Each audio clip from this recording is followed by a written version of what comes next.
నా ప్రాణానికి ప్రాణమైన తెలుగు ప్రేక్షక దేవుళ్ళందరికీ నమస్కారం. ఈరోజు నా జీవితంలో ఎంతో సంతోషకరమైన రోజు. భారత ప్రభుత్వం నాకు పద్మశ్రీ పురస్కారాన్ని ప్రకటించిందని తెలిసినప్పటి నుంచి నా కళ్ళు ఆనందంతో నిండిపోయాయి.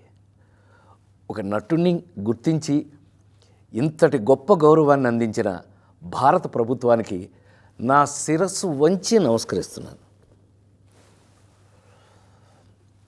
అలాగే నా పేరుని ఈ పురస్కారానికి సిఫార్సు చేసిన ఆంధ్రప్రదేశ్ ప్రభుత్వానికి, పెద్దలందరికీ నా ప్రత్యేక కృతజ్ఞతలు.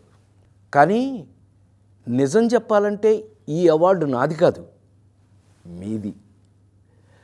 48 ఏళ్లుగా నన్ను ఒక నటుడిగా మాత్రమే కాకుండా మీ ఇంట్లో ఒక మనిషిగా, మీలో ఒకడిగా గుండెల్లో పెట్టుకుని చూసుకుంటున్నారు. నేను నవ్వించినా ఏడిపించినా మా రాజేంద్ర ప్రసాద్ అని మీరు చూపించిన ఆప్యాయత నాకు దక్కిన నిజమైన అదృష్టం. ఆ ప్రేమే ఈరోజు నన్ను ఇక్కడ దాకా నడిపించింది.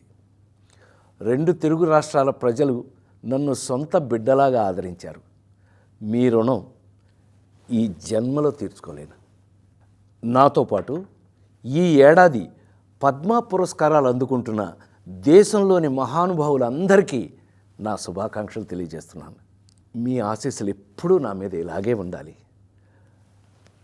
బ్రతికున్నంత వరకు సర్వదా మీ రాజేంద్ర ప్రసాద్.